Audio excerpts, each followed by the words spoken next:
I did hate the sound of my own voice when starting out. But the thing with not so much podcasting, but when I went around and road trip Europe with my buddy James, I was vlogging a bit of it and like taking videos and stuff. Okay, yeah. So right away in that I hated the sound of my voice, but I was holding up the camera. But this is a lot easier just having a conversation and then listening it back once or twice. But watching like me being energetic on film and trying to be energetic and convey to the audience on the camera. Yeah. When there's people around and they're like, and you're in like Germany, and I was like, well, it definitely looks weird when right you got the camera and you're like trying to hold it up and So we're here in Berlin. Yeah. Yeah, it's a mess. But dude, man, thanks for coming out. Thanks for doing this. I really appreciate it. So you gonna run a beer mile after? Yeah, beer mile afterwards at an undisclosed location, of course. Oh, of course, and an unnamed beer at an unnamed beer. Yeah. So awesome, man. So what made you want to come on the show? Well, just like the entire concept of what you've learned after high school. I feel like in my 4 years or whatever since leaving high school, I've grown a lot as an individual, and I've just like learned a lot. So what was your transition like then from high school to university? Okay, so going from high school to university, I originally went to U of T, University of Toronto, and I was actually the only person from my high school going to U of T that year. And I think there was only one other kid from Sudbury that was going to U of T, and I had no idea who he was. So I was going into a completely new environment where I knew nobody. So that was really interesting because like no one knew who I was, no one had any like preconceived notions of who I was. So it's almost like an opportunity to reinvent yourself, I guess. Not that I really felt like I had to reinvent myself though. I was like you're pretty okay with yourself. Yeah, I liked the core values that I developed over high school. But yeah, it was just interesting going into a place where no one knew you. Right. I think being on a varsity team, so going there, I was recruited onto the varsity cross country and track team. So going there, I immediately had a group that I was a part of, so that made the transition a lot easier. And then like my roommate in residence in my first year, he was also on the varsity cross country and track team. So it definitely made that whole transition period a little bit easier. Familiar faces from the beginning. Yeah, you already had like a group that like you belonged to. You didn't really have to figure out where you were gonna fit in. That's good. So that was probably unique to my transition from other people going into university that aren't part of like a varsity team right off the bat. They don't just get thrown into a city and then good luck. Yeah. Little pat on the back and send it. Yeah, no, it was definitely, but then also moving from Sudbury, which is like a small city, to Toronto, which is the biggest city in Canada, right? Right. Definitely a big transition. Yeah, it's an eye opener for sure. Yeah. Like, oh man, my data, I burned it just on Google Maps trying to figure out. Oh, I believe it. That's what I did in Ottawa. Yeah, same thing. Had no idea where to go. Actually, within my first month, I don't know if you know what like the DVP is. Yep. Okay, so the DVP. Don Valley Park. Yeah, exactly. Huge like highway in Toronto, right? And I actually had like a cardiologist appointment out in like northern Toronto or whatever, right? And I had to bike there, right? So I was like, okay, I'm just gonna bike there, right? And I'm on Google Maps, I'm biking. Halfway through the bike, my phone dies. Stop. Okay? So you're stranded. So I didn't actually like plan this out that well. No. I was biking from class. I was wearing like brown dress shoes, like jeans, like a button-up shirt, and like my little messenger bag like strapped over my shoulder on my bike, and I'm just biking there thinking it's not going to be that far. I'm just following it, and like ended up in Greek town, right? And then I was just asking random people how to get to where I was going, and they were like, oh, just go here, go here, go here. I ended up on the Don Valley Parkway. Okay, I'm biking on the Don Valley Parkway, which I don't know if people know this, but it's illegal. See, here in Sudbury, we can go biking like on the bypass, right? And lots of people bike, and that's like a small highway, right? But apparently, it's illegal to bike on highways. Yeah, it's pretty dangerous. I mean, it's wouldn't dangerous. want to bike on that. Yeah, so it makes sense. Oh my! Right? And people are honking at me, and I'm like, oh my gosh. It's so embarrassing. I have no idea. Phone's dead, I can't call my mom. I'm like, I got no idea what I'm doing right now, right? Then, by the grace of God, this guy that's driving a city truck pulls over, right? And like, I don't know, maybe like 200 meters ahead of me, gets out of his car what and were you thinking? flanks me down. And I'm like, I was like, oh man, like he's probably like gonna help me out. Like that's actually what I thought, like right off the bat. That's good. And a lot of people wouldn't think. But they'd be like, oh, this guy's coming for me. No. But it was almost like he was doing like landscaping for the city, right? It was like a pickup truck kind of thing. Should be silly for him. Yeah, so I didn't think I was getting in trouble or anything like that. So he fights me down, and he's like, man, he's like, you gotta get off here. He's like, where are you going? I tell him. He's like, hey, put your bike in the back. No. He's like, I'm gonna like drop you off, get you off the highway, and then you can bike the rest of the way. So he detours, drops me off, but as we're driving, he's like, yeah, like I was just driving down, and I hear over the radio that the cops are coming because some kid is biking on the DVP. 2 minutes later, I see you. I was like, no way. He's like, yeah. He's like, man, that's like $1,000 fine. What? I was like, oh Stop. my gosh. Oh my. He's like, I saw you, and I was like, I gotta help this kid out. What? He is lost. He is lost. Yeah, you know, like, ha suckers, I'm gonna bike. It's like, what? Yeah. It's $1,000 fine for going for a rip. Yeah. On the DVP. What? Yeah. So that was like literally within like my first month at U of T, and I called my coach. I ended up biking like over, it was like 30K in like there and back, right? I called my coach. I'm like, hey, like I'm actually not gonna meet up for the group run today. I was like late as well, so I called him before I left the appointment. I was like, I'm not gonna make it back. He's like, what happened? Told him the story. He's like, oh my gosh. He's like, yeah, you're not supposed to do that. Yeah, so he was pretty shocked. And then that's amazing. After like my first set of midterms, I write with like accessibility services because I have an IEP. So I get extra time when I write. So I write in a different building, and I used up all my time. So there wasn't a lot of people in the building left, and I go into the elevator to leave.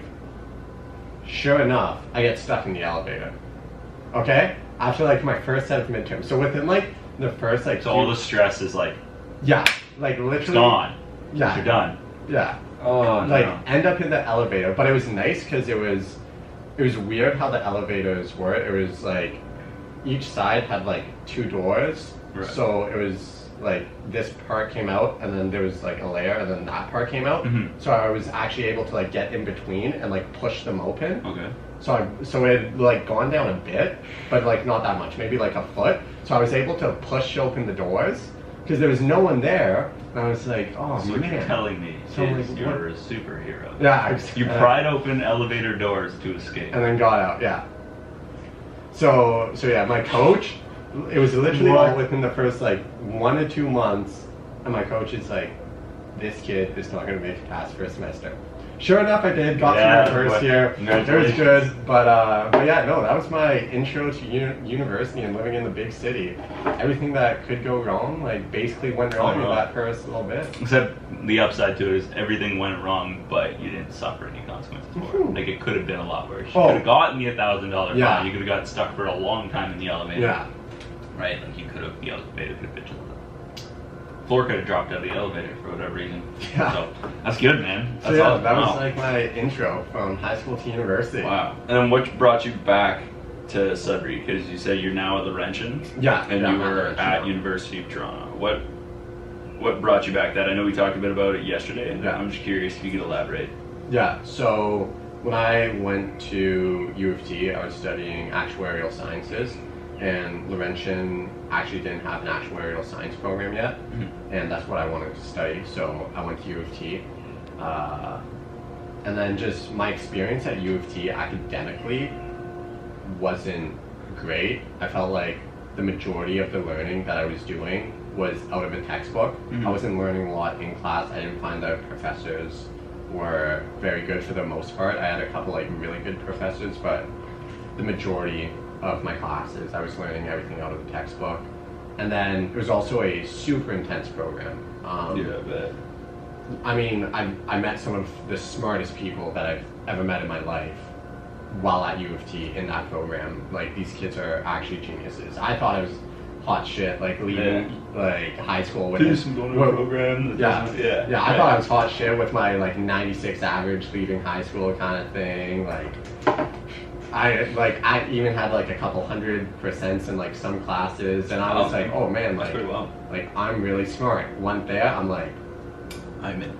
Actually, not really. I mean, I was getting by. I wasn't like failing my classes. I failed some tests though, which was quite eye-opening. Yeah, I was pretty shook. You go from like being like a high 90 student, right, expecting that all the time now. Yeah, to like in my second year, my calculus class, I got like a 38 on like, my first test. There's 5 of them, but like absolutely, it was insane. It was so big transition that way academically. Wow. So super intense.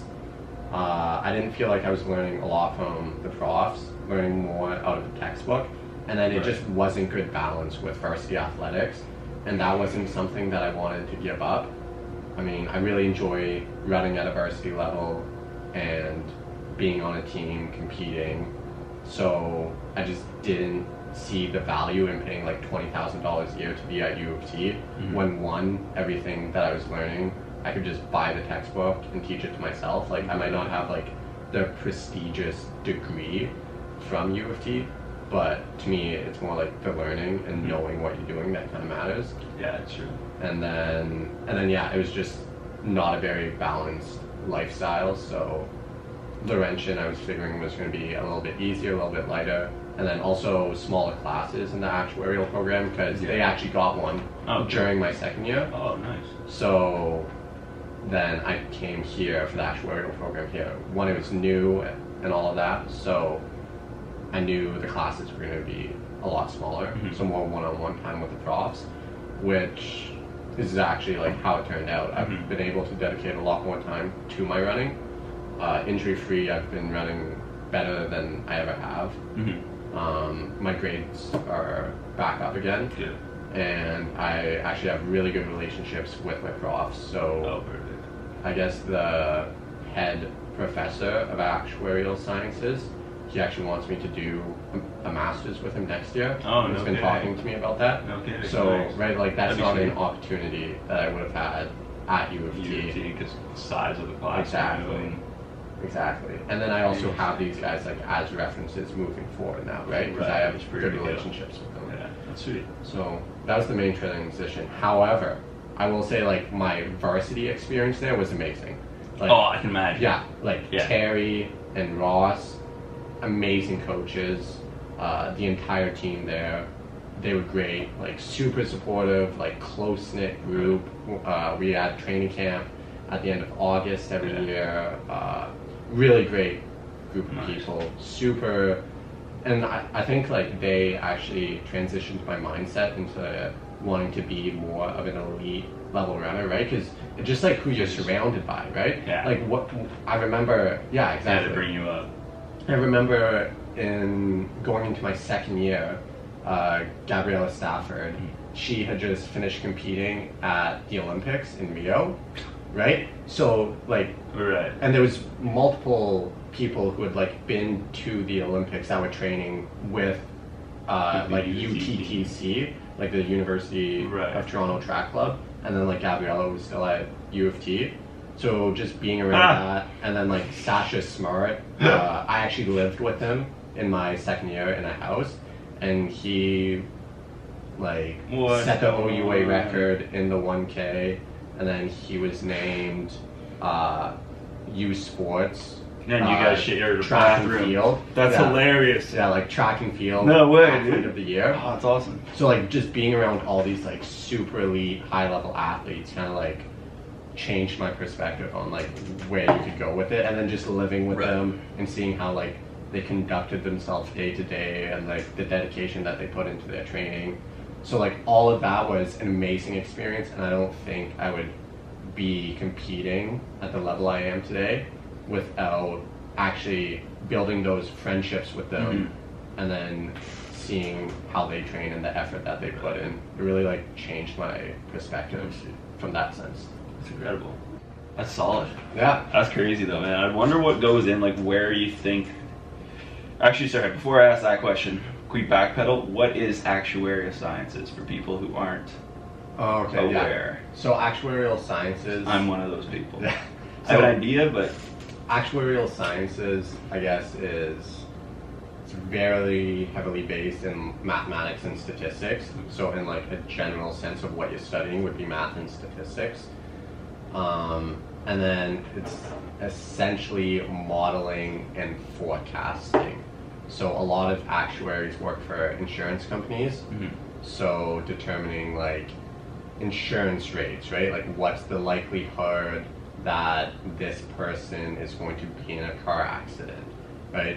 An actuarial scientist builds the models to predict that, right? And they do all the math behind that. So that's, I guess, in lame terms, kind of what an actuarial science does. But so typically they work in the insurance industry. That's kind of like the main route that a lot of actuaries go. Right. But obviously that type of knowledge is applicable into a lot of other fields. So a few of them like branch off into other types of industry, but for the most part they'll work in insurance. Interesting. Yeah. And what made you choose this program specifically? Specifically? Okay, so in high school I liked math. That was kind of what I enjoyed. Right. And I knew I wanted to do something in math, but I didn't know what. So I hopped on. I'm very bad at like making decisions on some things on like what I want to do moving forward, right? So I really had no idea leaving high school exactly what I wanted to do, right? So I literally hopped on Google one day and I was like, highest paying jobs in mathematics.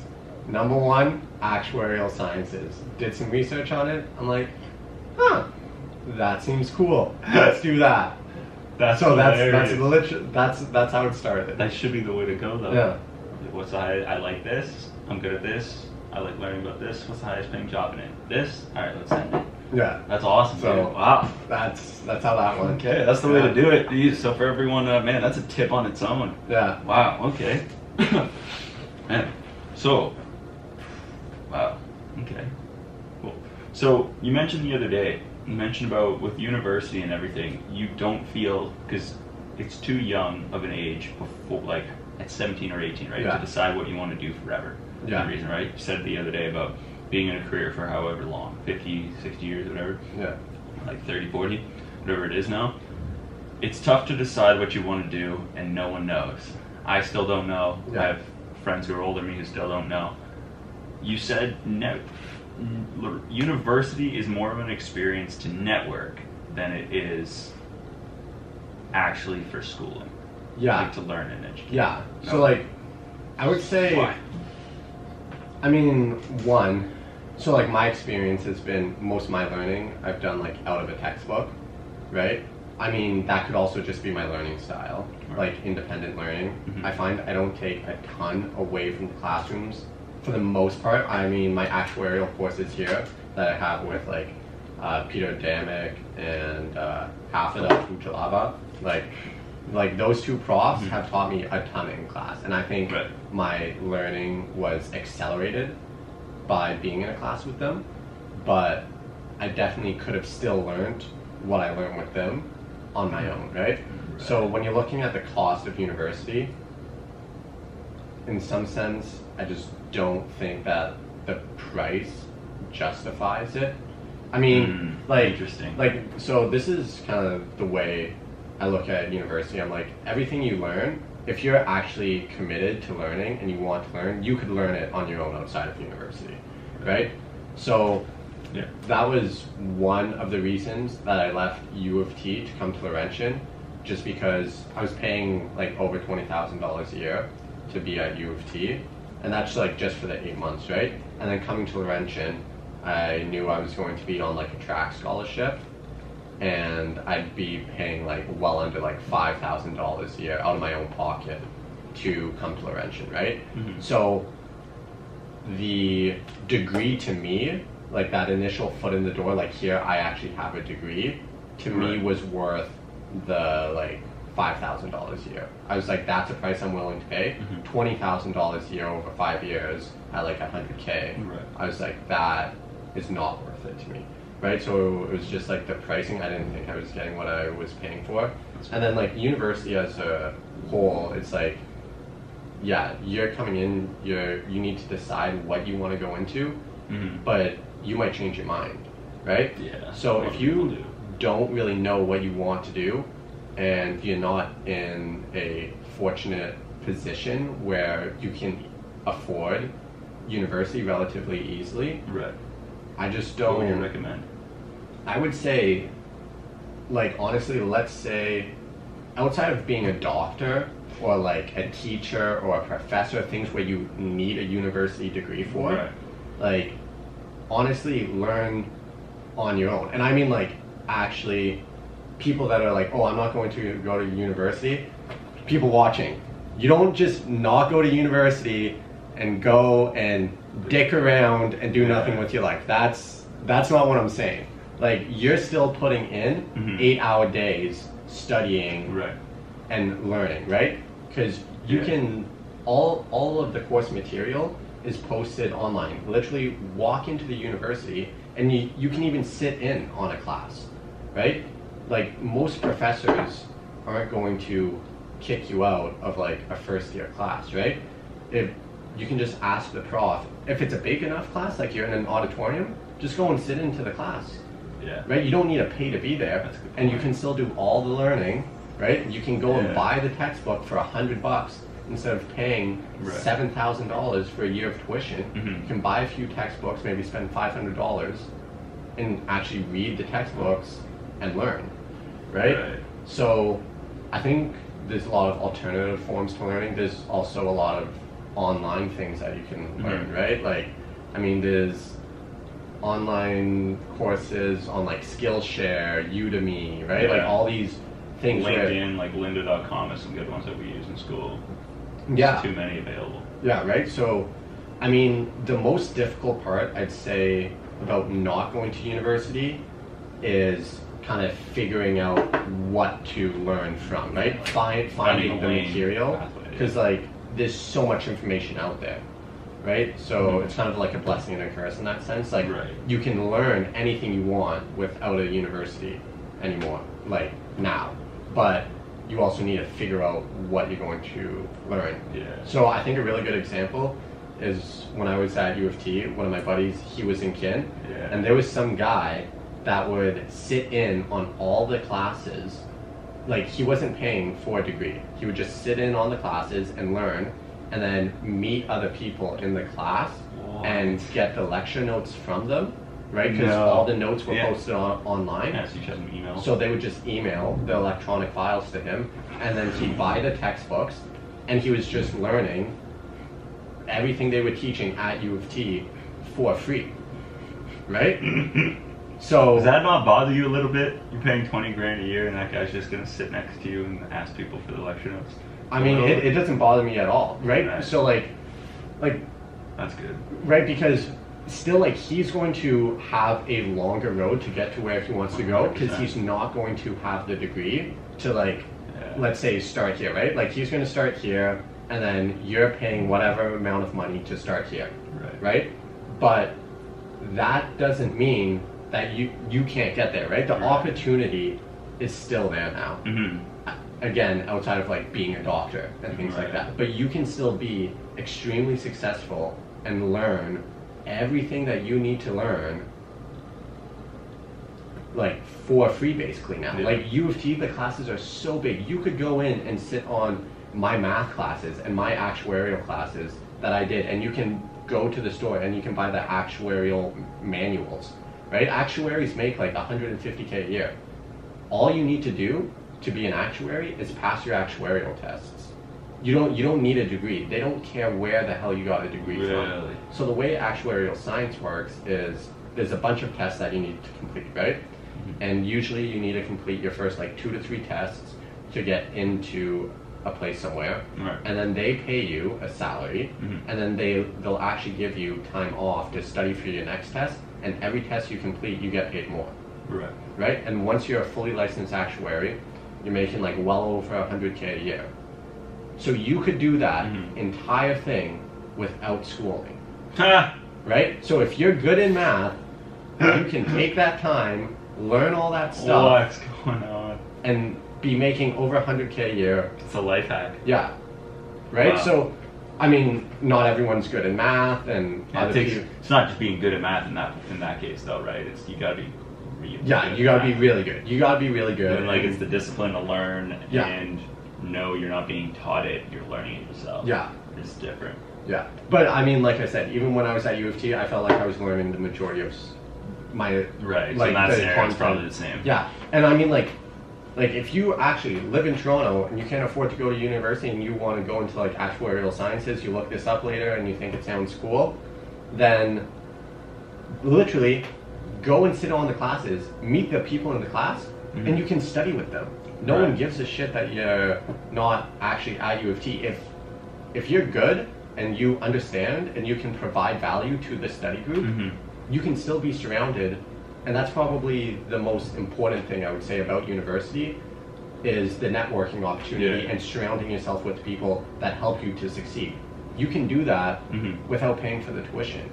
So I do think that university, if you have the opportunity to go to university and you can pay for it without putting yourself in massive amounts of debt, then take advantage of the opportunity and do it. Right, if you're going to do it just to put yourself in debt, it's not really worth it.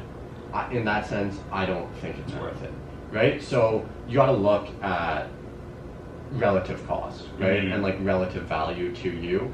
So I am in a fortunate enough position where coming to Laurentian, I'm like, yeah, it's worth the degree. I can say, hey, look, I have a degree from this, but what's actually going to get me in is more references and people that I meet, and I know that. And then like the work that I do, right? The degree just gives companies kind of like, okay, this person, credits what you did. You actually know what you're doing. But like, if you want to go into something like business, right?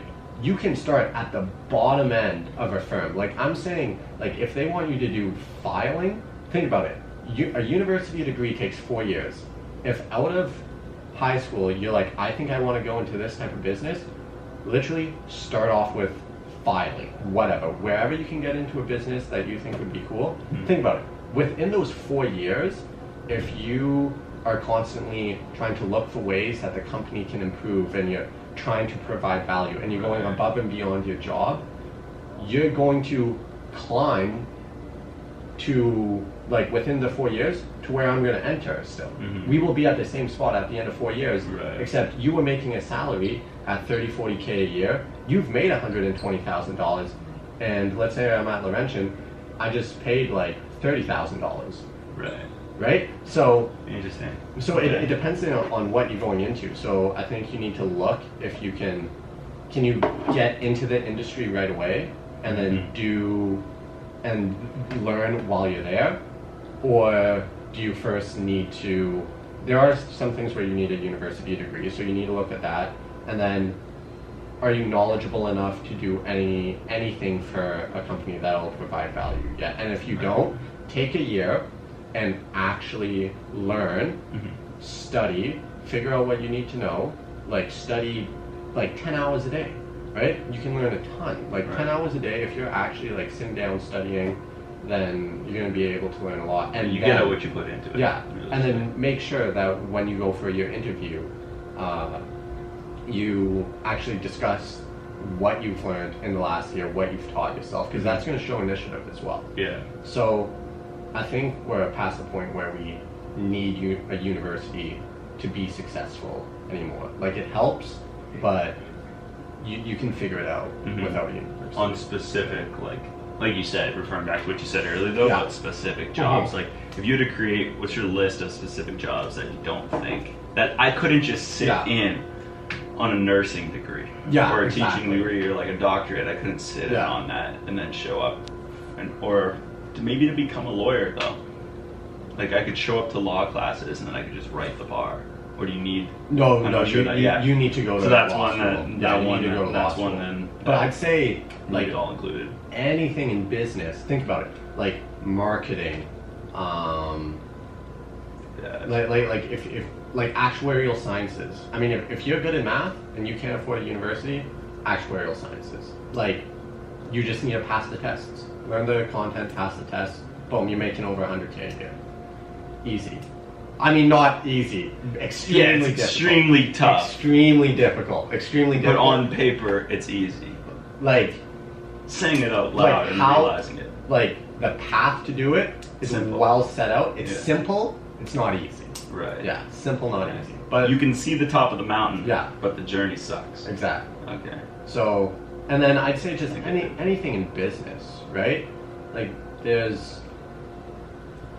you really just gotta look at like what you want to do, and then figure out how you can provide value for another company in doing that, right? Mhm. And like, if you want to be a chef, right? You don't need to go to culinary school. You can start in the kitchen of a restaurant and work your way up, right? It's very industry specific, but yeah, I don't think university is needed. Nice. So we were talking the other day, and I noticed you say it a bit often in conversations. You say blessed. Yeah. Now, I know some friends of mine are like, "Yo, man, that's blessed," Yeah. but I know their belief system is very.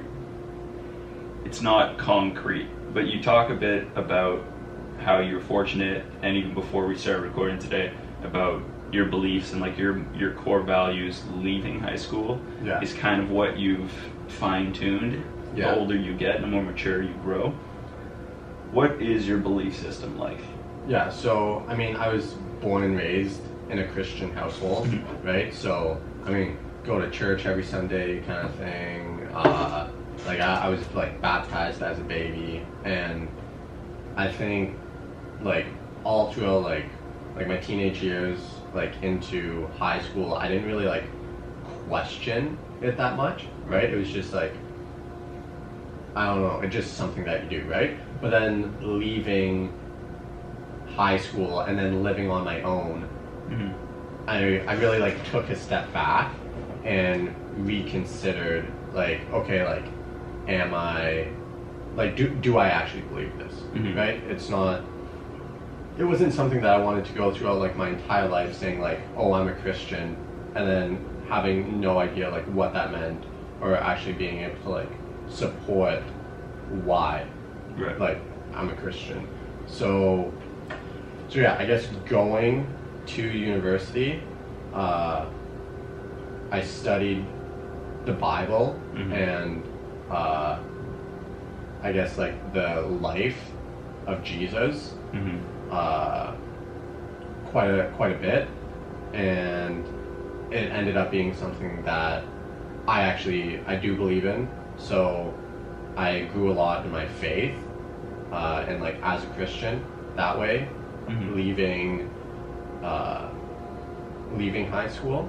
So that was a big thing, and then I guess just like kind of considering like my own outlooks, even like politically, right? Because Right. when I was leaving university, when I was leaving high school, it was 2015, and I was 18, and the elections were coming up, right? Yeah. So I could vote. Right. So when I was leaving, it was all this, and I'm a big believer that like everyone should vote, Yeah, right? 100%. Like you should vote, educate yourself on. So you're not saying everyone should vote, because my counter argument is if you don't know anything, you shouldn't vote. But you're saying everyone should know. I'm saying, yeah, everyone Like, should know. Like this Try is, to research, yeah. figure out who you're gonna vote for, and vote. like I'd say at the very Interesting. minimum, take the hour to go on to each political candidate's website and read their platform at like minimum, right? And like at least then you know what they're talking about, what they say they're going to do. I mean, the majority, almost all of the time, it doesn't all get done, right? Yeah, we all know that. Never. But like, you can at least see who you agree with the most, right? And then I think also studying economics, that's also opened my eyes to a lot of different policies, right? Because you can say stuff like a lot of governments make like these huge promises, right, about what they're going to provide, but once you understand that some of these things require money, then there's going to be implications for that, right? Like, are we going to take on debt as a country, or are we going to increase taxes? Like, all these things that people say that they're going to do require money, and that requires a source of money, right? So you're either taking on debt or you're increasing taxes, right? So I think understanding that has also changed my view on like certain policies, things like that. Yeah, so I'd say that's kind of like how my views have developed, but I'd say like my core values and character hasn't changed like too much from high school. I was pretty blessed, right? And had good parents, good grandparents, and just like a really good upbringing. I traveled a lot when I was younger. When I was in grade 7, I went on a meet a wee trip. Grade 7. In grade 7, I went on a meet a wee trip with my mom. Came back, and my brother, sister, and I started a foundation called like the Water Walk, and we would go around to different schools and talk about like the Meet a Wee Foundation, and like raise money. The village we went to was Pimpinette, right? And the way that Meet a Wee works is it has like 4 pillars. It's like education, alternative income, clean water, and healthcare. Opportunity is one as well. Oh, did they change it? Okay. Yeah. I went literally a year ago to Ecuador. Okay. Trip. Okay. Yeah. So yeah. So yeah. They had a fifth one recently. Yeah. A couple of years.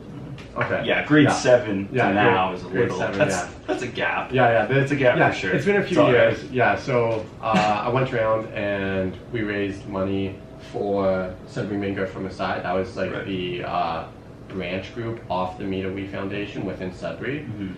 So that really opened up my eyes. That was a big trip for me. That really changed my perspective. You went to Kenya? Yeah, to Kenya. Yeah. So that changed my perspective on how fortunate we are here in Canada, right? So yeah, that was a big trip for me. And then just all the traveling that I've done, you just get to experience different cultures, and like you grow a lot that way. A lot of people I find don't realize how important that is and why we travel, where it's like, you experience different cultures and all that, but it's when you actually are there and experiencing them, and then you come back and whoa. Yeah.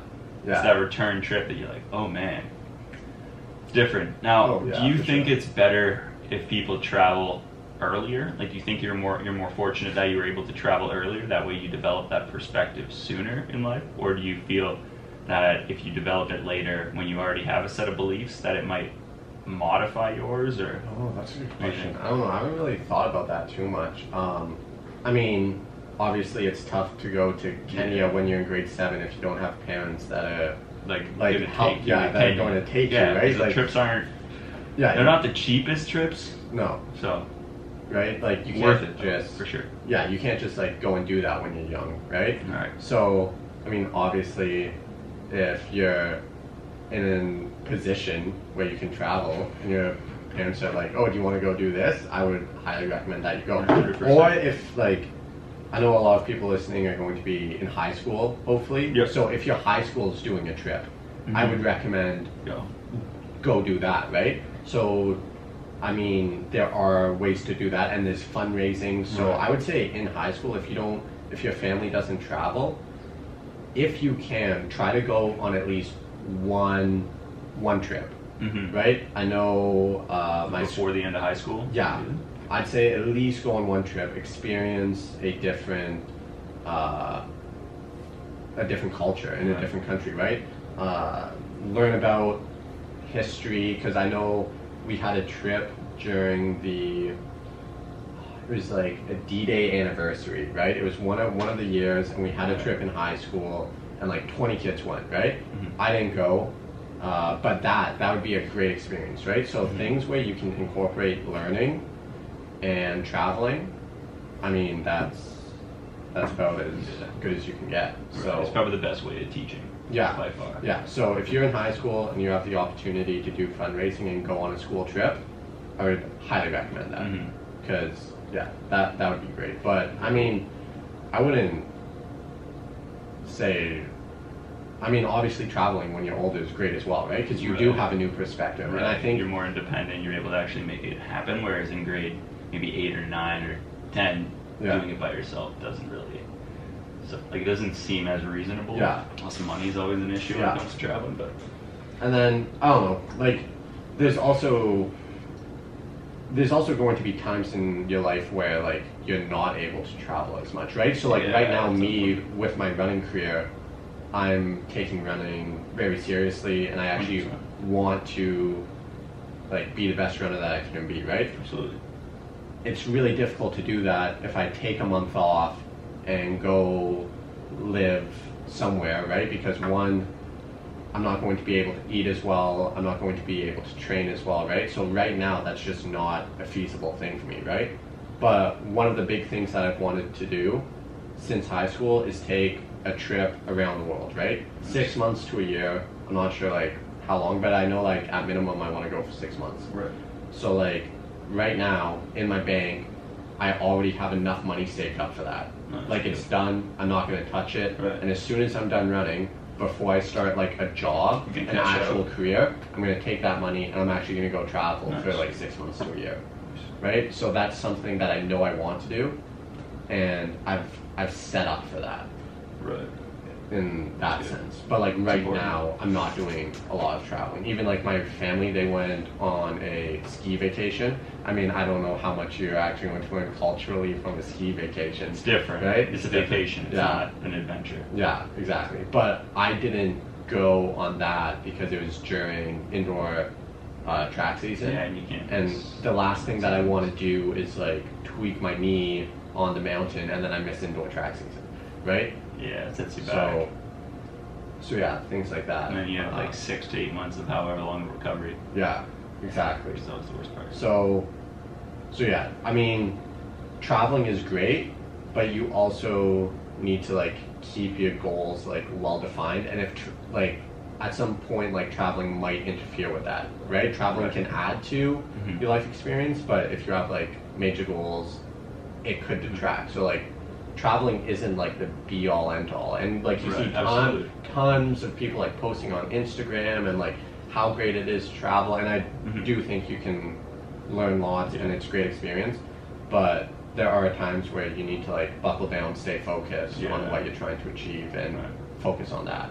Yeah, like traveling's a double-edged sword. Yeah, there's a time and a place 100%. for it, for Yeah. sure. Right? Yes. Like my sister just went to Belize for 6 weeks with Queen's like QHO. It's like a health organization, and they teach kids about Mhm. health in Right. general. That's cool. But yeah, she came back and she's like, I just feel like I'm so out of shape. I mean, like they ran when they were there and did like body weight workouts, but the food that they were able to get, it just wasn't like the same, right? Yeah. So she found it tough to like stay in shape. Yeah. So now she's back and she's going to the gym and everything, but That's like she noticed within those 6 weeks that she had a decline in her fitness, right? And she's not a varsity athlete or anything, Right. but I mean, she cares about like health and fitness. Mm-hmm. So then for me, if I actually want to go on a 6-month trip, like how far back is that going to set me back in my running? Right. It's Right? almost like you should do it after you've achieved your running Yeah, goals. exactly. So I need to, and then the other thing as It well would is like, set you back a lot. yeah, exactly, right? And it's not It like, would. like I don't want to just go somewhere Yeah. for like a week, right? Because I've done a lot of traveling now, and I've gotten to see a lot of different cool places, and I know now, like, when I go on this trip, each like country that I'm in, I want to spend at least a month there. Yeah. Like, even if I could like find an apartment or something to like rent out for like 1 month, but like live more in the culture. Yeah. You know what I mean? So that's not Embrace going to, yourself in it. yeah, Right. really embrace myself and learn about these different cultures. So, and you can actually do it, like, it's not crazy expensive. Again, like looking at university compared to traveling, you can do a 6-month trip around Yeah. the world for like $6,000 to $8,000. Yeah. That's what tuition is. Right. Think about the value that you could add and how much you can learn about other cultures and the amazing learning experience that would be compared to 1 year at university.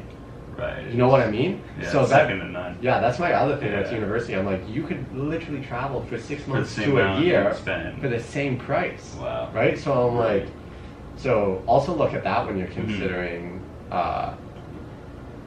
university. One of someone that I know, he actually went and lived in Vietnam Right. for like a few years. Wow. And like was super immersed in the culture there. Wonder what that's like. And I mean, like, he has a university degree, but that was a Right. huge talking point in his interviews Oh, I and can like imagine. different experiences, right?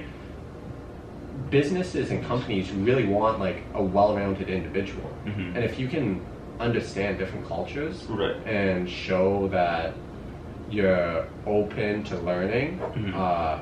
that's a huge value. Like, would you do the Kenya trip again?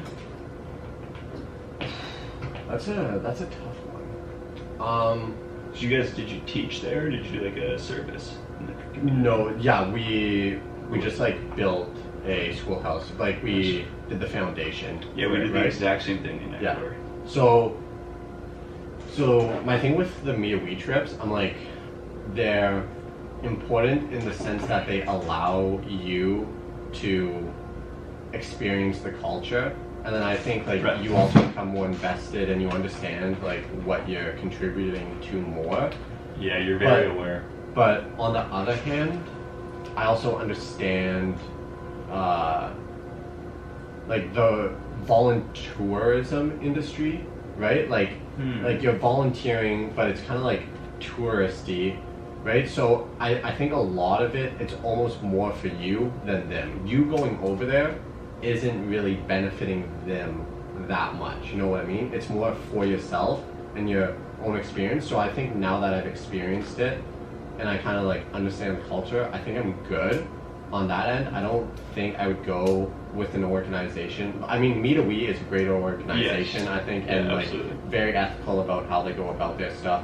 But I think unless I'm actually contributing real value, like my sister went and actually taught about health and safe sex practices and things like that that teachers there didn't want to talk about, right? So she was providing something that other people in the community Wouldn't provide. didn't want to provide, and there wasn't Wow. really there is, so they teach the teachers about it as well, so they try to become sustainable on their own. Their goal is for them is still like sustainability, right? But if you're not providing direct value in that sense, then I wouldn't say it's worth it to go. I think that money that you spend could be better used, like employing a doctor over there or something like that, right? I think that money is better spent actually providing I something. think the $3,500 that I spent for the trip could have definitely been used differently. Yeah, and it could have been used more efficiently, Absolutely. right? For the community as a whole. But like, I'd say on that initial go, like if I were to recommend someone to go on one initial trip, I would recommend that they go on a Meet-A-Wee trip. If they've never traveled, Yeah. none of that. Okay. Right? Because I think in that sense it really opens your eyes and it gives you a good experience. Right. But people that are like constantly going on these like volunteerism trips, I think you're benefiting yourself more than you're actually benefiting the community. Right. So, yeah, I mean, there's a lot of research that you can do on it. I'd look into it, and before you travel with an organization, really look into what that organization is about. Do a ton of research. If it's not Meet-A-Wee, I think I'll vouch for Me to We. Glenn can vouch. 100% Yeah, vouch for yeah. Me to We We, yeah. will vouch for Me to We, but if you don't want to go with Me to We, like make sure you do a lot of research on Absolutely. the company that Yeah. you're going with. Right, because a lot of them can scam you in a way. Like they can be very like.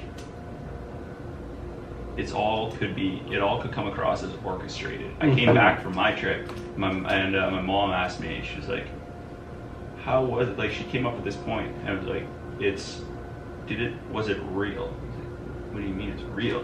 She said, because a lot of organizations, not Me to We specifically, Yeah. but other organizations have known like orchestrate it looking worse Yeah. than it is, so that people invest money into the community building, Yeah. but maybe they don't need it as much. Yeah. Which I'm like, yeah. So what then- Kaleem's point, definitely research where you're gonna go. Mhm. Especially if it's with double research it, Oh, especially if it's with an 100%. organization. Yeah. 100%. Yeah. Because yeah, you don't want people exploiting Yeah. these people for profit, right? Like Me to We is pretty transparent about where their money goes, right? Like Yeah. donations, I think they're at 90 something percent, right? Mhm. And then people are like, oh, like 10% isn't going to like whatever. I'm like, okay, well they also have like overhead costs, right? Yeah. Things like that. But they're pretty good when you consider that like the breast cancer foundation only, I think they're at 60%. 90% Wow. is pretty high. Last I checked, I haven't checked it in a few years. Like this was more something that I researched in high school, Mhm. but they're only at like 60 something percent. So like you donate $1, let's say 65 cents is actually donated. Everything Wow. else is paying people's salaries and things like that. Right, which you need to do. Like Yeah. there are people who work there, like facilitators of the trips. Yeah. The cooks working in the kitchen to provide your food, the people who maintain the yards or the lodges that you stay at. They need to live Yeah. somehow. But a lot of, I know like Mark Zuckerberg's book Mhm. and those things, they are, I think that's profit for them. You know what I mean? So 100%. products, they have Me to We products that they sell and that's their business. Yes. So that, I think it's more like for profit. And then, but like donations are at like 90 whatever percent. And then they also have products from,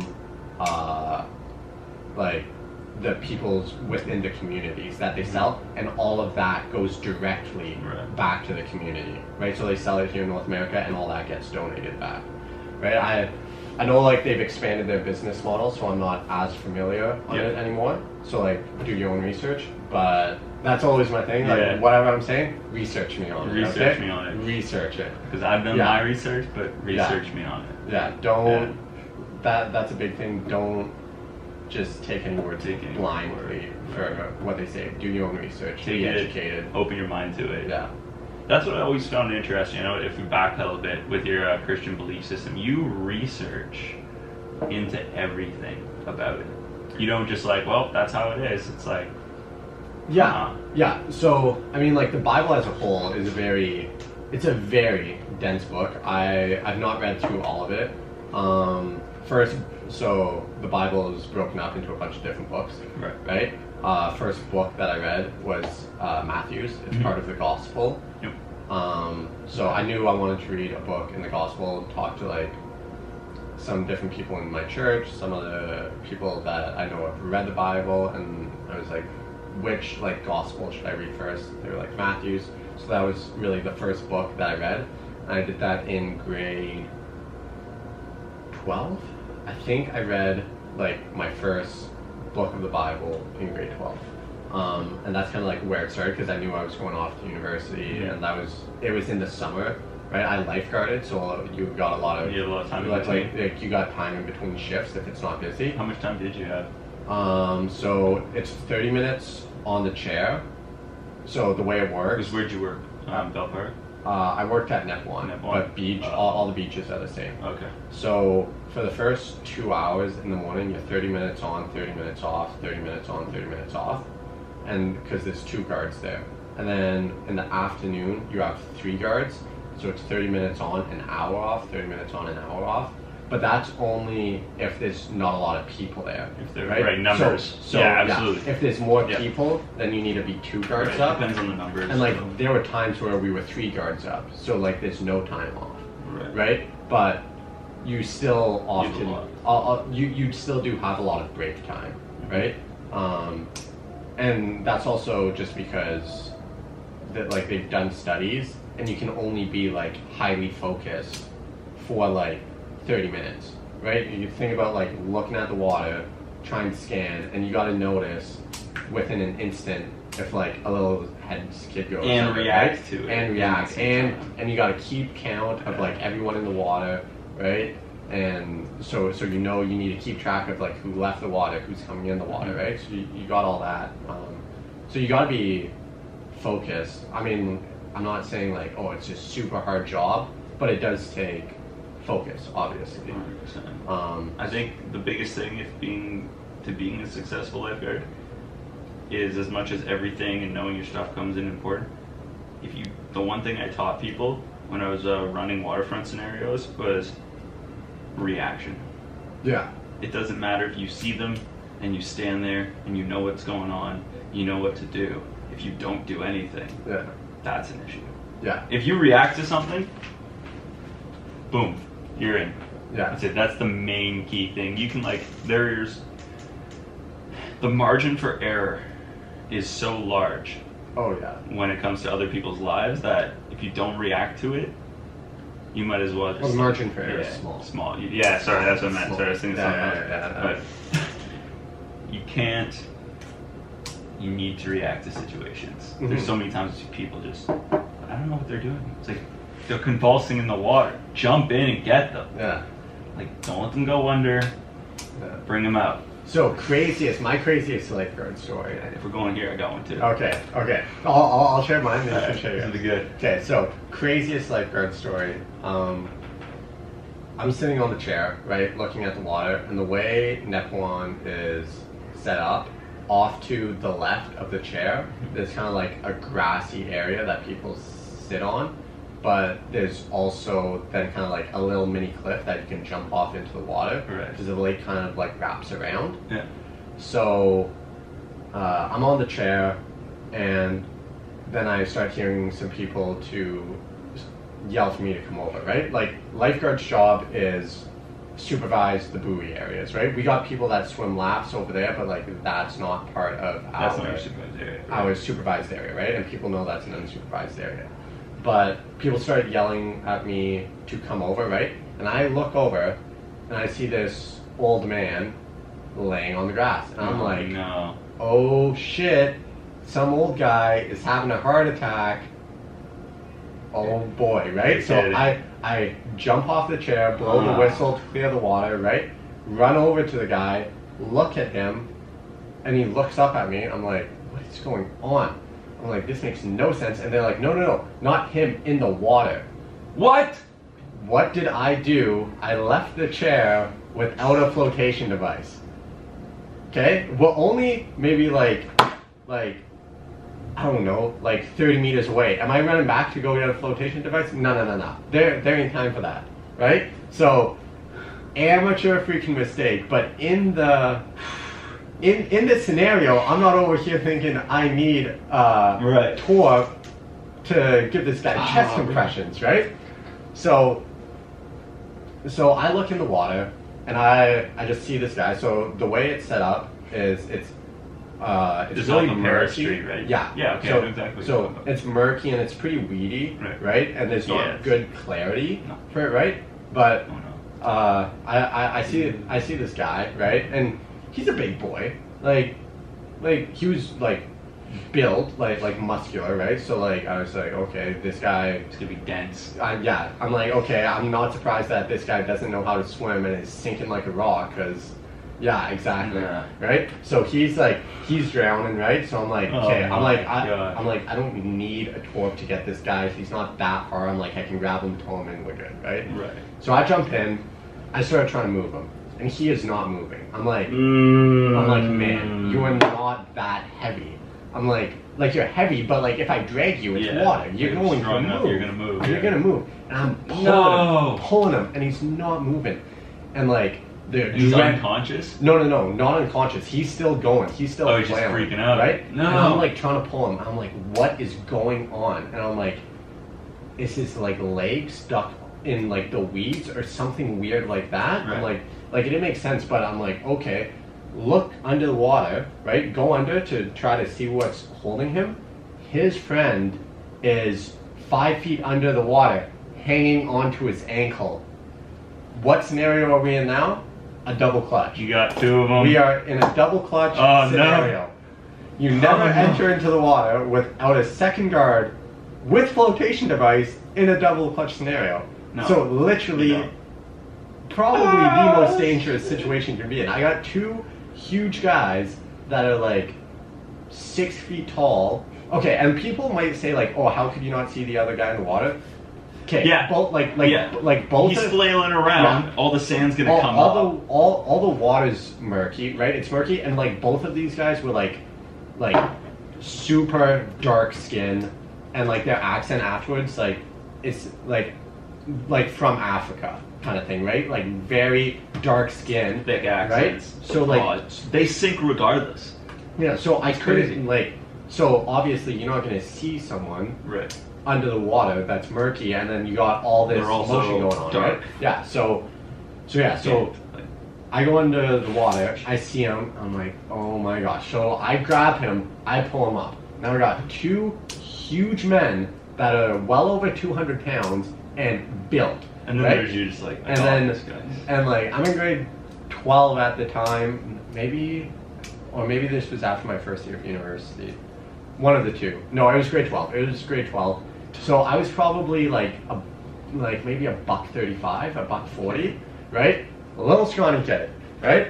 And I'm trying to keep these guys up, and they're like, right? They're trying to stay up, so they're like pushing me down and drowning me, and I'm like, I need to get out of this situation, right? So like I like do an evasive maneuver, dive under, deep dive, get out, right? And at this point, my second guard is standing there, just frozen, right? Not moving, not reacting, like you said, right? And not jumping in to come take someone away. There's two of them. Yeah. So I just yell at him. I'm like, throw me the torp, because he had the torp. So he throws me a torp, and then out of nowhere, some guy on a kayak comes by, rips off his life jacket, literally it was a pretty long toss, and he grabs it and like discus throws it to me. I literally put up my hand directly into my hand. That's clutch. Perfect. Oh no. Perfect throw. I was like, my guy. I was like, thank you.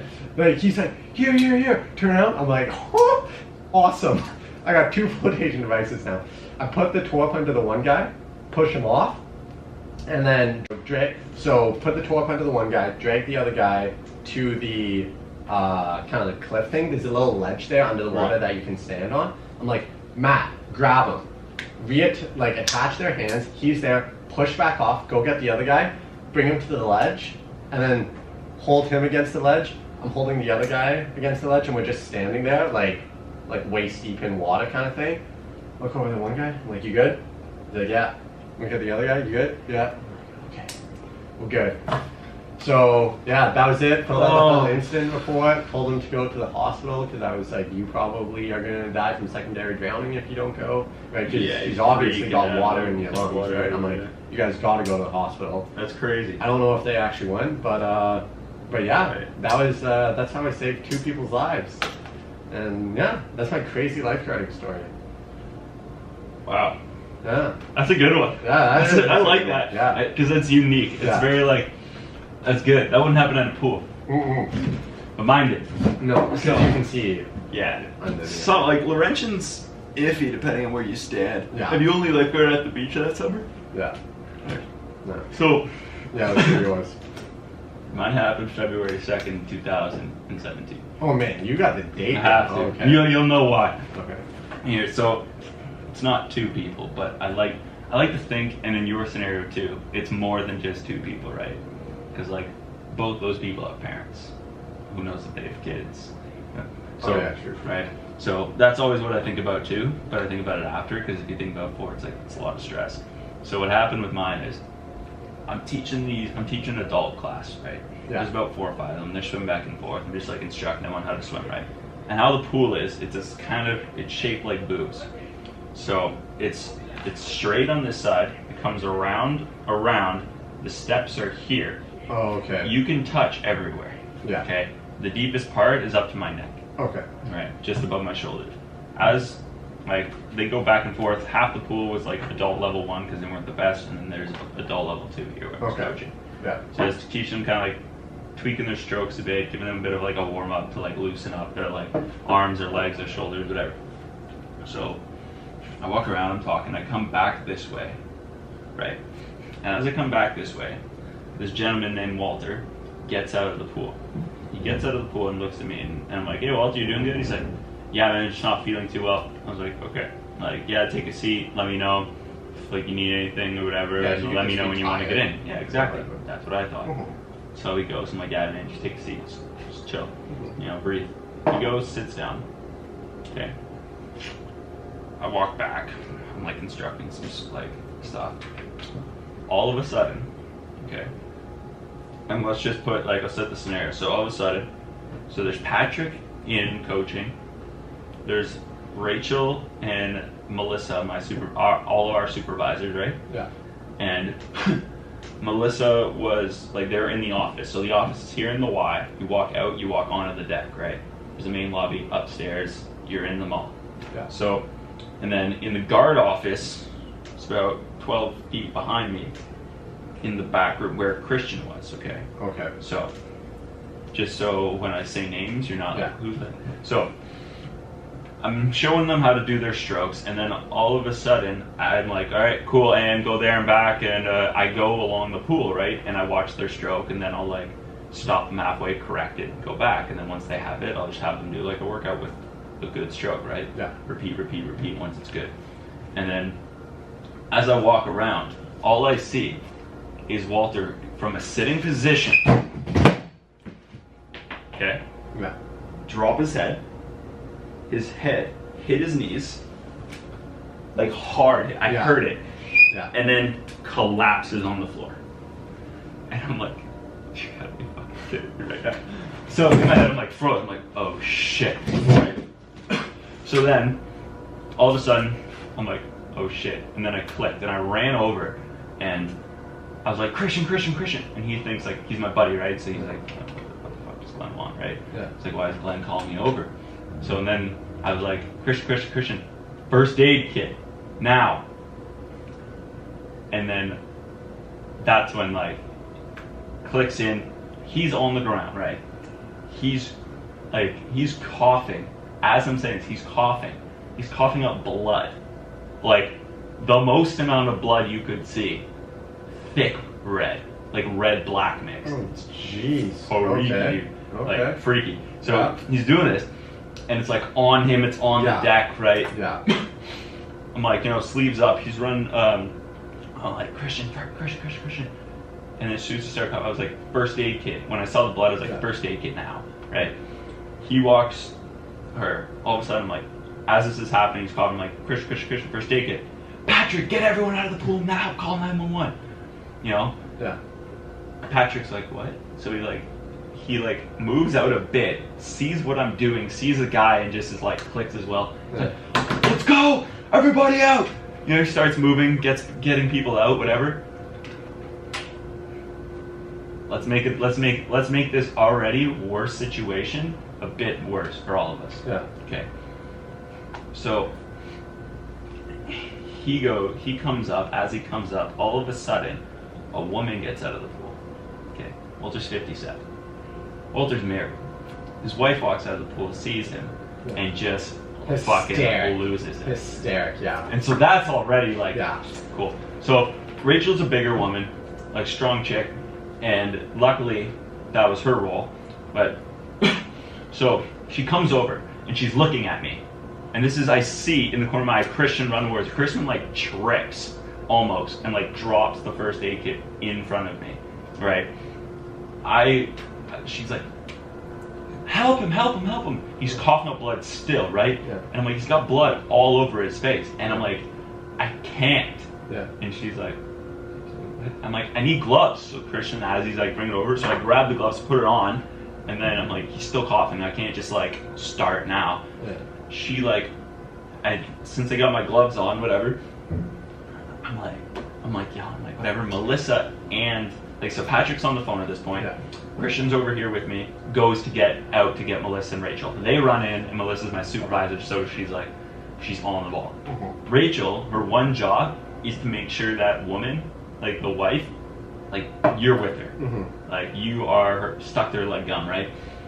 He's with her, or she's with her, sorry. Like grab her, whatever. The wife, on the whole blood-covered face and mouth, does 3 rescue breaths right away. And I was like, okay, like, cool. Yeah. And then looking back on it though, I'm like, you know what?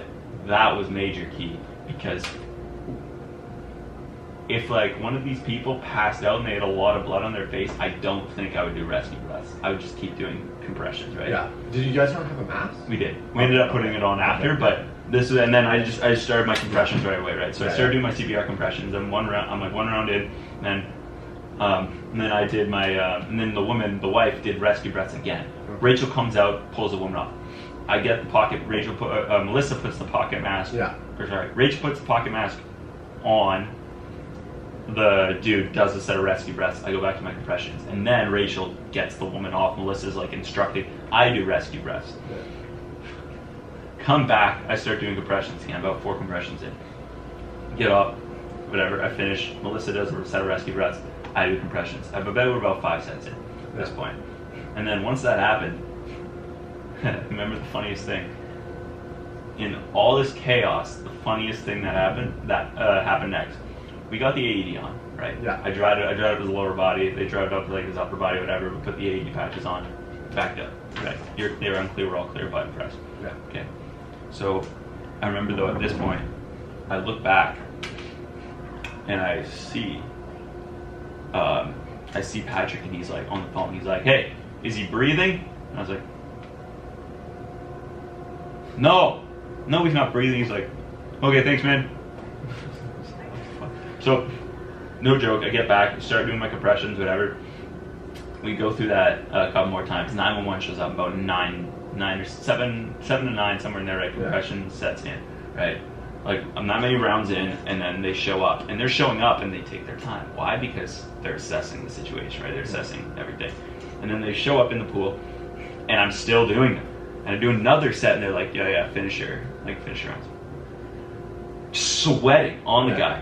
And then they take over, they lift them up. AED only shocked them once, which is good. Because the idea with the AED, right, is to correct the heartbeat. Yeah. So if it only does it once and it doesn't need to advise again, that's a good sign. Yeah. It's back on track. Yeah. Right. And so that's kind of... It could also just mean that our heart's completely stopped. Yeah. I was kind of on the better side on that one. Yeah. But yeah, so then that's what happened there. And then the most clutch thing I did throughout that whole thing is I was wearing flip-flops. I don't know what I did with those flip-flops. The moment I put my gloves on, I put the flip-flops underneath my knees. Yeah, I was about to say knees. Underneath 100%. my knees. Yeah. And I've never been happier with the decision I made. Yeah. Because I got up and like you could see what size and brand. You could see the day I got them and where I got them in my knees. Yeah. But no pool tiles. Like it would have mangled my knees. Yeah, dude. pool tiles are... I mean, that's why you always have the floodboards when you're practicing, right? Yeah, that's true. Like, if you're kneeling on those tiles, that's uncomfortable. Yeah, but dude. And then fast forward to like 3 months later, I saw them in their shop. She thanked me, and her grandkids thanked me, and I was like, oh no.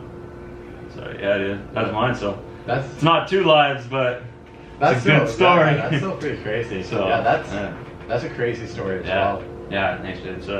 It's pretty sweet. It's a lot of like those go like, I think both of our stories go. They're underrated because they happen so quick. You don't recall anything during the time. Yeah.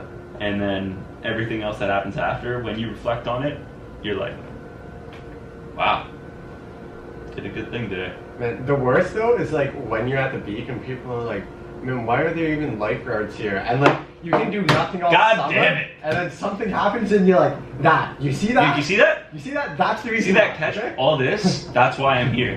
None of you guys were all like, when shit hits the fan, you're like, who are you gonna call? You guys. Guys with the torpedo. Yeah. The guys are running. Oh, help him! There's a guy in the water. It's like I don't see you doing it. Yeah. I have to. That's why. Nice, dude. Fuck those people. Yeah, I Fuck might be sitting on break for 30 minutes or an hour half the time, but you know what? Sometimes you're gonna need me. And when you do, You're gonna be happy I'm here. that's wild. The lifeguard stories are my favorite thing. Yeah. Because there's never a boring life story. Like, you know, people say, "Oh, tell me about your day," or "Tell me how was work." Yeah. Like, I sat there for 3.5 hours or 4 hours, but on that day, Yeah. how was work today, Liam? So, one guy was holding another guy down underwater. He was drowning. There was my lifeguard didn't do anything, so this guy in a kayak came up for his disc golf threw me a freaking what did you say, discus, to quote you? Yeah. A discus threw me a life jacket from 40 feet out or something, because you made it sound It was far. It was far. It was good. It was a And good then throw. you catch it like Yes. it's nobody's business, give it to the guy, drag them both in, boom, in the matter of all that, probably in real time was like 2-3 minutes, maybe 5 at most. Oh no, there's no way it was 5 minutes. It was like legitimately Yeah, like 2 minutes. like 2 at most, yeah, 2 or 3. it was like 2 or 3. Jeez. It was fast. There was. That's we were crazy. not there for a long time. Man, nice. Yeah, I think mine was like probably would have been like 7 Yeah. at most, 7 or 8. It Yeah. happens quick because it's not each round of CPR. Like you don't get there's not like a 30-second rest after the compressions. Oh, no. It's those breaths are like breath. You're back again. It's like, what? Yeah. I want to go back again. Yeah. Sweating. But yeah, and then my buddy was me in the ambulance and all that stuff. So that's dude. The woman owns a seamstress shop, Okay. I think. So she told me, she's like, because of what you did that day, you get free alterations for life. Oh man, that's actually. I was big, like, it's man. a pleasure doing business with That's you. actually big. Yeah, I was like, oh, I know where I'm coming next time. Yeah, ultra man. Yeah, it's crazy. I was like, every suit I get. Yeah, for sure. It was crazy. But Yeah. so we met. Where did we meet? We met running. I feel like we met like through at track. high school track, For sure. or track north as well. Yeah. Shout out to both those times. So tell us, you mentioned earlier your running career is a big focus of yours. Yeah. Tell me about your running career. What kind of started you with it and that kind of thing? Like, what got you into it? Well, I mean, I guess like I ran just with my school, Mhm. almost like recreationally with my friends Right. from like grade 6, but I never really took it seriously. I was a lot more involved in. I did skiing when I was younger, and then karate was a big thing for me. And then I transitioned from karate into kickboxing, and then from kickboxing into Muay Thai. Where'd you train at kickboxing, Muay Thai? So at Muay Thai, I was at Sudbury BJJ Muay Thai Academy, and did a lot of training with like Kyle Fletcher and like Jay Burden. So those two guys are guys that I trained with a lot. So yeah, Muay Thai was really my focus. Won like nationals and Ontario Winter Games, provincials. And then really the end of that was when I was invited onto Team Canada. So, I mean, there's different world championships for Muay Thai and kickboxing, just because it's not like super well-defined organizations right now. So there was a world championships out in Thailand in I think March of my grade 11 year, and there's like political stuff going on or whatever. So so my mom really didn't want me to go, but like there's world's championships for another organization out in Italy in October, right? So it's like maybe I'll go do that. We'll see, right? So she wouldn't let me go to Thailand, and the guy that I beat from Canada went and won that world championship. Wow. So a little bit of a cheat. I'm still a little bit salty about that one. Still up, say you'll call him out. We'll call him out right now. Still a little bit salty about that We'll one. live stream the fight. So yeah, whatever. He went on and he won worlds, and Jay was actually like a coach for Team Canada on that trip. So yeah, didn't go there, and then Ontario Winter Games was after that, and I guess they had a bunch of different fights to kind of like make Team Canada or whatever, and then they had like Ontario Winter Games tryouts, made it to Ontario Winter Games, won that. Right. And like I had already had one invite to be on Team Canada. I was I guess I technically didn't get an invite to go to the one in Italy yet, but yeah, I was like, I would have gone to Italy, but so then nationals was coming up, and my weight cut for that fight it wasn't going well. It was Just started too late, or just not enough water before? I don't know. It was just it was kind of rough. Like the fight prep wasn't going well, and then I just got sick, and then I strained my hip flexor like 2 weeks before the fight, and it was just like everything was going bad. So I pulled out of nationals that year, but I mean there was still other fights. Like I wasn't like, oh, like you can't be on Team Canada anymore. I was just like, yeah, I wasn't prepared for that fight. I wasn't going in prepared. Wasn't healthy. So Jay and I decided to pull out of it. And then after that, I had track and field. In grade 11, I would say was kind of like a breakout year for me. Like that was the year I won like triple gold at cities for track, which was really cool. And like I came second at cross country earlier in the season, and that's when I was like, oh, like maybe I could actually do this like running thing. I still wasn't like dedicating a lot of time to running. Like I was part of track north, but I wasn't like training full time. Like Muay Thai was my focus, and I would do like 1 to 2 workouts with track north a week, right?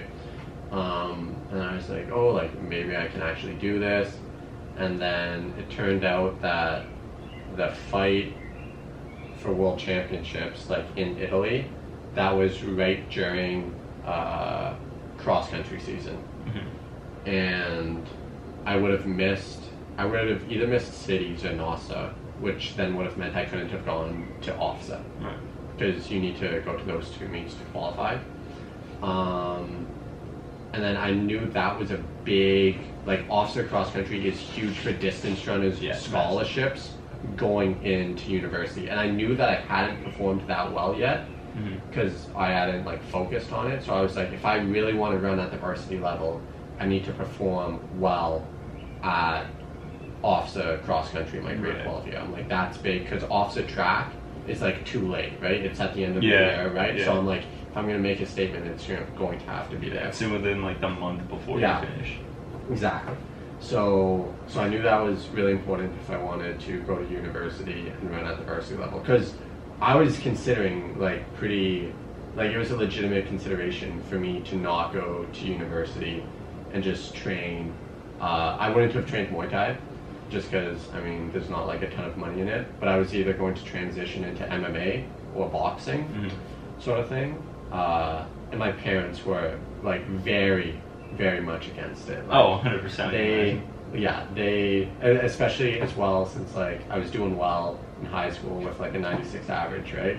They were like, don't want to get your brain hit in a little bit. CTE. Yeah, exactly. So they were like, I mean, like you can do it, but they're like, we are not going to like support you financially or anything like that. And when you're in grade 11 and you're like, man, I'm gonna be living on my own, trying to make it professional in a sport. I mean, to go professional in anything is very difficult. But then the injury rate in fighting, it's high, right? So then I'm like, you get an injury, like bang, like that's it. Like your career could be over after a few concussions, right? And you could get that tortellini year. Yeah, I don't even think that's a big deal. Cauliflower. Yeah, cauliflower. Yeah. That tortellini. Yeah. People's got that linguine year. Like, see a couple people I train with, they got like blows up. I'm like, I got that linguine going on. Yeah, it's awful. Yeah, exactly. But yeah. So I really like made the decision to take running seriously after my grade 11 track season. Because I was like, okay, I'm going to go to university. I'm not going to fight anymore. So that's also when I stopped fighting competitively. And that's kind of like when I was like, okay, I still want to like compete at a high level. So varsity athletics is going to be the way to go. Had a tough grade 12 cross country season. I had like stress reactions in like both my feet throughout the season. I was like putting in workouts on the bike and then doing like one run workout a week. I still like placed the best I ever had at OFSA. I finished like 30th at OFSA cross country, which is like, it's respectable. It's respectable. Like, it's good enough to be on a varsity team. So talked to like different universities, and they were like, yeah, like you can come train with us, be on the team. Yeah, so that's really when I decided that I wanted to run at the varsity level. And then grade 12 track season, that was really like a breakout year for me, especially in actually becoming someone that would do like well at the university level. I brought like my 3K time down from like a 9:28 3K down to an 8:51 in like one season.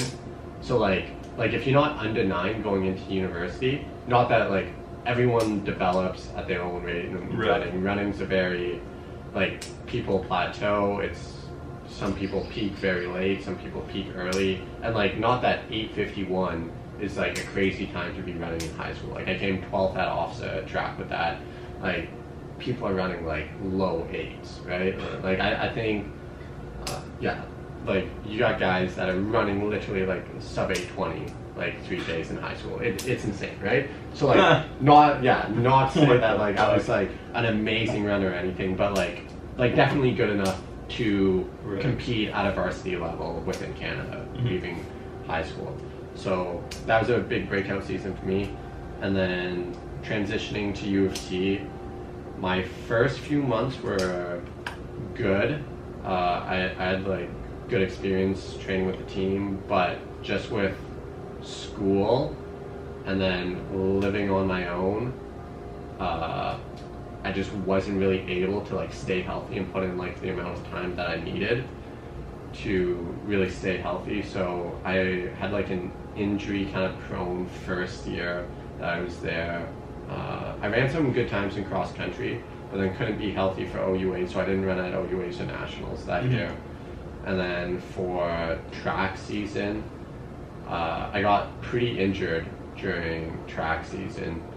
Didn't run faster than I ran in high school, which was disappointing. Had a bad knee injury that took me out for basically that entire season. Like I got injured at the very end of the season, so I ran that season, but not very good. And then I was out for all of outdoor season, and then I was out for cross country season in my second year. And then school was just too intense, so since I didn't compete in cross country, I didn't want to use a year of eligibility. So I didn't compete in indoor track, and I was like, I just got to focus on school, get through it. And after that second year at U of T is when I decided to come back to Laurentian. And then, yeah, it's really just been building up and working with Dick and Darren to get healthy again and actually being able to run the mileage to be where I want to be.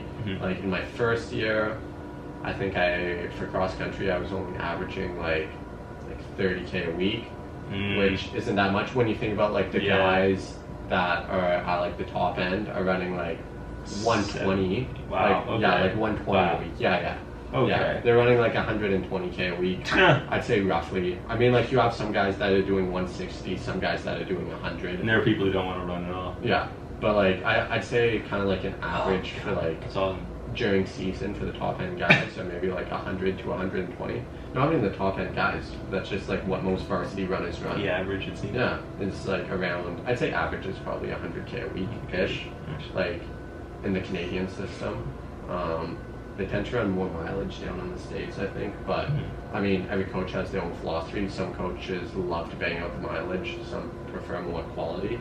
But then I'm over here running like high 20s, like low 30s a week, right? Like no mileage. That is nothing, right? Not where you need, nowhere near where you want to be. Exactly. So, I mean, I did well in cross country, and then during indoor track season, I strained my hamstring, like literally first race of the year. And then I was out all the way until last chance meet.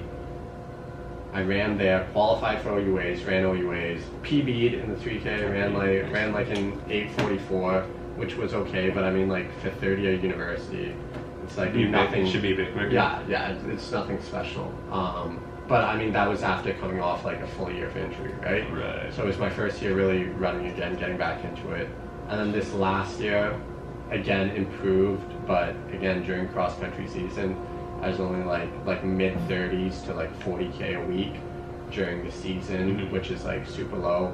And then unfortunately, I actually missed OUAs this year during indoor track because I had a really good season opener in Ottawa, ran like an 8:35 3K, which was like a 10-second PB for a season opener.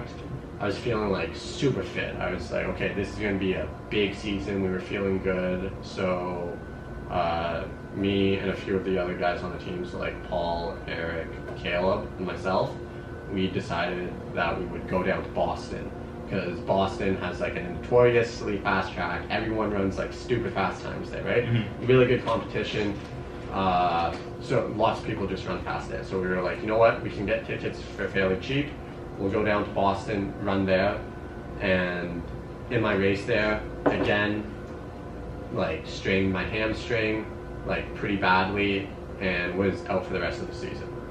So since then, over the summer, I've been really just trying to build up that strength, and yeah, just do a lot of strength training. I've met with some different like running specialists. I went to the Runners Academy to go see Chris Shepard. Sweet. That guy's like a freaking magician.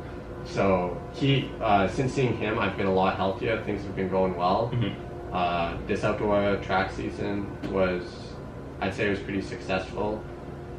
So I'd say this outdoor track season, it was kind of like a weird track season. I wasn't like completely healthy from indoor season yet, but slowly got healthier again. We were going to focus in the 5K, but first 5K of the season just went like really poorly. I just like didn't have the mileage and wasn't fit enough to run it. It just wasn't going well. But then we had like a little twilight meet here in Sudbury for our 1500, and I mean, like, I just finished my 4th year of university, never broken 4 minutes in the 1500. Like, that is, like, you got high school kids that are running like sub 4 minute 1500s, right? I'm like, man, I'm like, if I'm gonna run a 1500, I gotta run sub 4, right? So 4 minute a mile? Yeah. Well, 1500, not a mile. Not a mile. A mile is an extra 109 meters. 109 meters. So just a 1500. And so I had a pacer, took me out at like 4 flat pace, like perfect, 64, 208, like bang on, and then took me through the K and like right on 230, right? Nice. So I come through the K, I'm like, man, this is perfect. I just gotta close the lap like 1 second faster and bang, sub 4. I tied up pretty hard because like I was still running it alone, and I ran like 4 flat. But I hadn't really run the 1500 since high school. And my PB from high school until this summer was like 4:13. Wow. So I was like, hey, like big PB, that's fine. Like let's actually take some time and start doing some 1500 meter work because I hadn't done any sort of speed the entire season. So like talked to my coach and I was like, hey, like London 1500 meter night's going up. Like I want to run there, like run fast. Like can we just like transition the focus? And he's like, yeah, for sure. So do some 1500 meter work. Went to 1500 meter night, had a big PB, ran like 356 in the 1500. Nice, bro. So yeah, that was big. So yeah. So things are finally like, I've actually been healthy for like a solid like 4 months now. Nice. I'm feeling good, the body's feeling good. So yeah, I'm just really excited about this cross country season coming up. We want to do some big things here at Laurentian. Yeah, I believe it, man. For the cross country team. Yeah, like Paul, obviously that guy is just cross country animal. He came like 10th at OUAs. Yeah, he is just a cross country machine. Dylan Brown, he's coming to Laurentian this year to do his masters, and he actually came 4th at youth sports. Oh, jeez. Back in the day. Here we go. Yeah, so he's going to be on the team. He's training. He's going to be fit, ready to go. Chase Canty, he came 6th at OSSA cross country and 2nd at like cross country nationals, like club nationals, ACXCs. So he's coming. Caleb right now is injured. Hopefully he'll be healthy by the time OUAs comes around. Eric is looking like he's going to be super fit. I'm going to be super fit. Nice. Keon, he came like 30th at officer cross country, so that's another big recruit that we got coming in. So we got a big men's team coming up. Lots of guys from last year. Our entire team from last year is going to be back. We got another guy, Dylan McKevitt, Nice. Alexander. Yeah, the entire team's going to be back, and we got some extra recruits now. So Sweet. we finally got some depth to the Excited. team. Looking Yeah. forward to seeing how it turns out. Yeah. Nice. So Okay. hopefully not too many people watch this podcast until the end. You know, we like to be dark horses on this season. We like to come up, not too many people knowing what's going on, and I think people will be There'll be some surprised surprises. come Yeah, the end absolutely. of October, early November. Yeah, I'm looking forward to it. Where do you guys where's the first race? Where can we catch your first race? Because I want to watch. Yeah. I'm Okay. invested in that. So I mean, we have the Ramsey Tour. Right. It's a little 5K road race that we have here, kind of like a rust buster. Nip Singh University comes down and runs at it. Nice. So it's here at Laurentian, and it's usually the second week of September. Okay. Second weekend of So once the September. school year gets going, Yeah. and you guys hit the ground running, Yeah. literally. Yeah, literally, yeah. So that's the first weekend of September, and then typically we'll go and run at the Western Invitational, and that's usually the weekend after the Ramsey Tour. Right. So all our races after that are like 8K races. So we usually run out Western, and then we'll typically go down to Geneseo in New York for a race there, and then probably go to the McMaster Open if they're still going to hold that, because OUA's is going to be at McMaster this year. Right. So it'll be good to get a race in on the OUA course before OUA's, run there, and then OUA's at McMaster.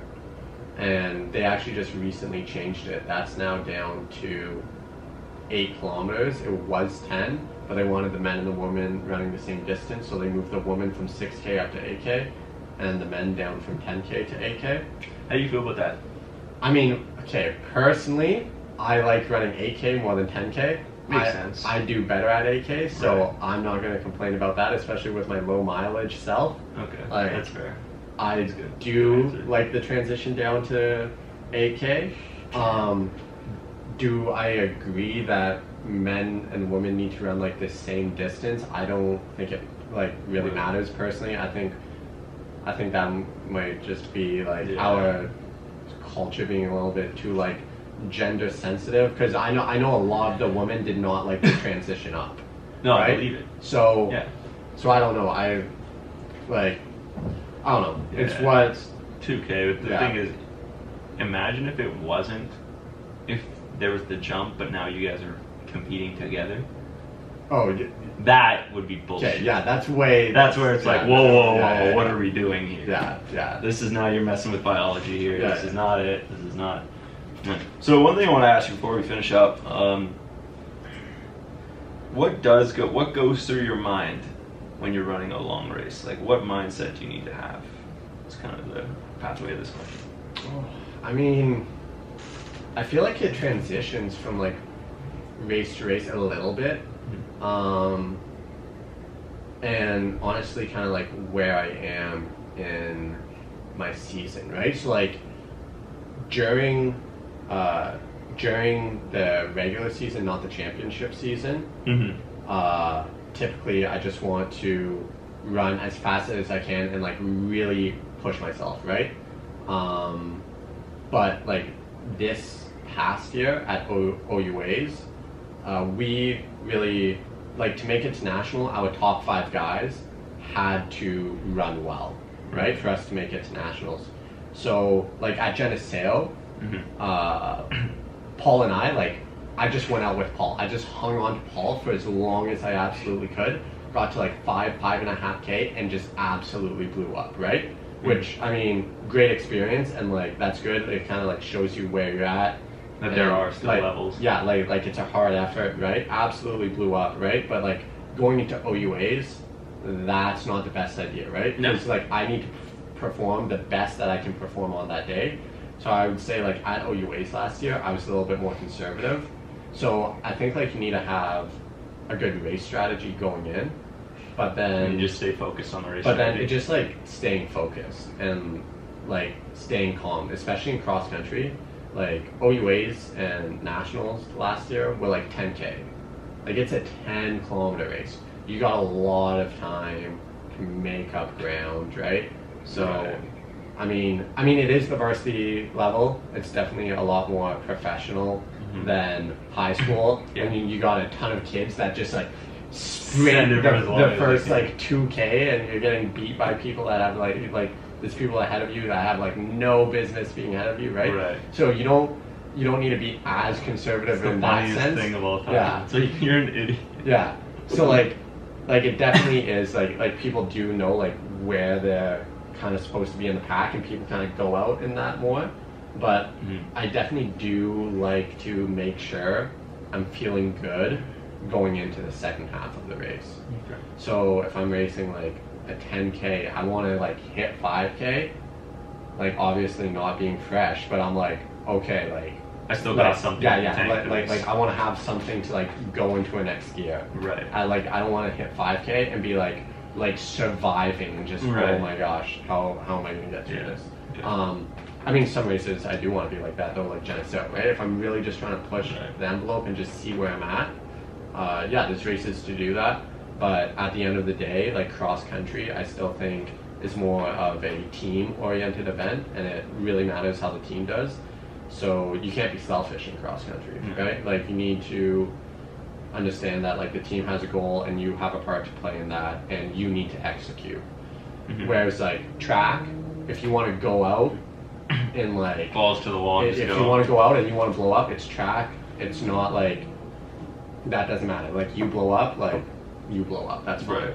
And like same thing during regular season for cross country. Like team, like how you score as a team doesn't really matter. No one really cares how you do until like provincials and nationals, right? So yeah, I'd say like that's kind of like the transition, the mentality. But I'd say for actual racing, as I'm running and going through, Yep. I'm really just like focused on like the guys ahead of me. Just really focused on them and staying attached to the pack, because typically you have like packs in cross country that end up breaking off, and it's really hard to run when you separate from the pack, right? When you let go from the pack, then you're running all alone, and it just becomes that much more difficult. So if I'm really hurting, then my mindset is like just stay attached. If the leader goes, I'm always like trying to stay at the front of that pack and just stay with them. So that's kind of like my mentality once I'm in the race. So first like 5K is setting myself up well for the entire race. Right.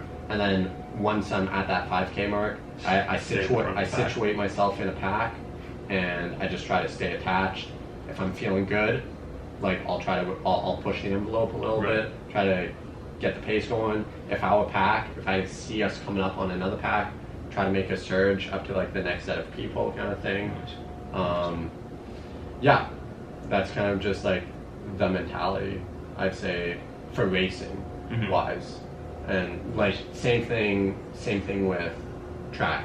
When like you're running a 3K, it's really just like we all know each other kind of in like OUA, right? Like I know who runs what times, Yeah, especially at this point. and like who I want to be around, right? So if I'm trying to like PB and I know this person's faster than me, I'm getting in that pack and I'm just hanging on his shoulder.